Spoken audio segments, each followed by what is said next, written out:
अनेक वर्ष मत देऊनही मतदारसंघाच्या विकासासाठी अनंत गीतेंनी कोणतंही काम केलं नसल्याची टीका राष्ट्रवादी काँग्रेसचे अध्यक्ष शरद पवारांनी केली।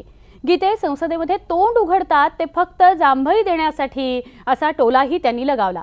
ते रायगड लोकसभा मतदारसंघातील राष्ट्रवादी काँग्रेसचे उमेदवार तटकरेंच्या प्रचाराकरता आयोजित सभेत बोलत होते। मी पाहिजे पण कशासाठी बोलण्यासाठी नाही, जांभई देण्यासाठी। जेवण करून येऊन बसल्याच्या नंतर त्या ठिकाणी झोप येते, त्यामुळे जांभई येणार आणि त्यासाठी तोंड उघडलेलं गीतेचं मी स्वतः पाहिजे, त्यामुळे तोंड उघडलं नाही असं काही खरं नाही। लोकसभा निवडणुकीच्या प्रचाराला आता रंग चढू लागलाय। माजी उपमुख्यमंत्री अजित पवारांनी मोदींवर टीका करताना ते प्रसिद्धीसाठी उतावळे असल्याची टीका केली आहे। या प्रसिद्धीसाठी मग ते आईलाही वेठीस धरतील असा आरोपही त्यांनी केलाय।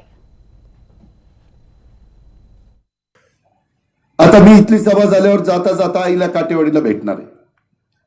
आईला भेटणार, काय असेल तिच्या तब्येतीची विचारपूस करणार, पुढे निघून जाणार। इथं जर दुसरी व्यक्ती असती तर काय केलं असतं?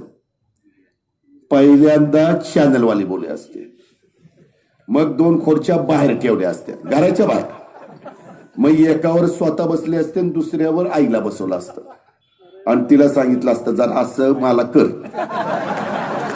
हा आई करते ना पोराला, मग ते आईनं केलं असतं, मग लगेच फोटो कच कच कच कच कच की लगेच सोशल मीडियाला बघा आईला किती प्रेमाने भेट चाललेली आहे। अरे 4 भिंतीच्या आत भेटा, आईचे पाय धरा, आईच्या जवळ जावा, आईच्या कुशीत झोपा। मुलगा आहे, झोपला तर काय हरकत नाही, पण ही नाटकं, ही नौटंकी कशाला पाहिजे?